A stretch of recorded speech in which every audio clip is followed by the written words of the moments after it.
Welcome to this meditation here on Multitudes. It is the 29th of October 2020. And I just wanted to talk a little bit about some of the things that have been happening in the last few days. I've been having a lot of conversations with people about what's happening in the world right now. We've got political upheaval, we've got social upheaval, we've got health upheaval. There's obviously something happening on a micro and a macro scale. We're not totally sure what it is, but it's quite easy to see that there's something happening. And being able to see what's happening, if not understand it, but actually see it, maybe think about what we can't see, which is also happening. And so it made me think about the unseen world. And for me, the unseen world is beautifully illustrated in this wood engraving, not a woodcut, an engraving. Possibly made sometime around the Middle Ages by somebody that we don't know who did it actually, but it was first published in a book by a French writer called Camille Flammarion. And it's a lovely image of a man on his knees looking through the boundary of the seen world, which in the image is the earth,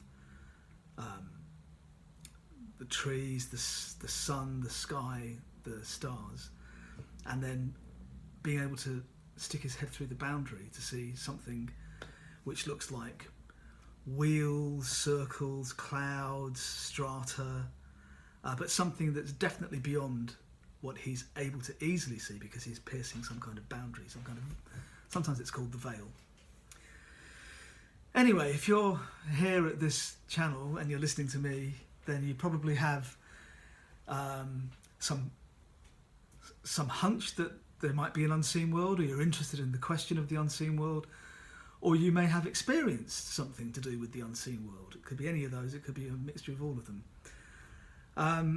So I think talking about and thinking about the unseen world at a time when the seeable world is in such a state of flux is actually really quite an interesting thing to ponder. So the book, let me tell you about the engraving. It's from a book called L'Atmosphère Météorologie Populaire. Apologies to all my French friends. The translation for that is The Atmosphere, Popular Meteorology by Camille Flammarion. It's from 1888, 3/8 there. And in Wikipedia it says it has been used as a metaphorical illustration of either the scientific or the mystical quest for knowledge. Now some of us may think that there's not much difference between the scientific and the mystical quest, that they have more in common than either scientists or mystics may actually realise. And I would, if you're interested in this illustration, it's worth going to have a look at the Wikipedia page, because it quotes the page from Flammarion's book where the illustration is first shown and the text that goes along with it. And it's quite a long text, but I'm going to read one little sentence. It says, a naive missionary of the Middle Ages even tells us that in one of his voyages in search of the terrestrial paradise, he reached the horizon where the earth and the heavens met, and that he discovered a certain point where they were not joined together, and where, by stooping his shoulders, he passed under the roof of the heavens. So that's interesting. So yeah, there's lots about this illustration on the Wikipedias, but let me tell you what it reminds me of a little bit. I first read His Dark Materials by Philip Pullman, probably in the early 2000s, I think, or somewhere around there, 2004, 2005. And in one of the characters has a knife with which he can cut the world. He can cut the fabric of the seen world, and by cutting the fabric, he can tease that fabric open, and he can then look through into another world or another dimension. And since I was a kid, the idea that I could somehow reach out and put my hand through space and time into another dimension was quite a strong kind of creative, imaginative thought. And as I grew up, I came to realise that it's actually more than just imagination. There is another dimension that can be accessed. There's at least one that can be accessed with training and with proper focus and commitment. And there may well be more than that. And of course, science tells us that there are more than 4 dimensions at least. There's possibly up to 10, maybe 12.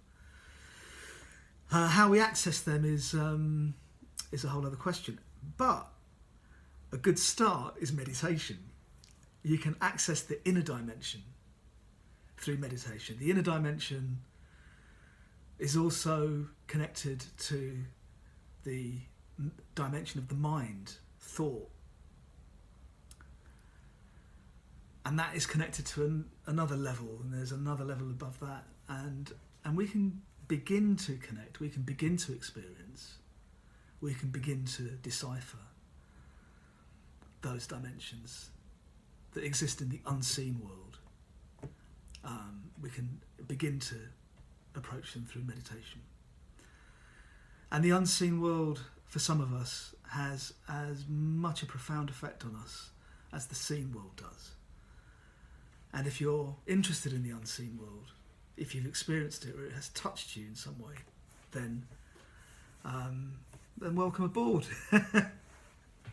It's a very, very interesting but incredibly bumpy ride. So, I now invite you to take part in this meditation, to think about the unseen world if you want to have that image in your mind. You can close your eyes or you can keep them open. If thoughts come, then you can let them go, pay no attention to them, bring your attention back to your breathing, and just for 8 or 10 minutes, let yourself dive headfirst into the feeling that the music brings up. So here we go. Good luck.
And we're back.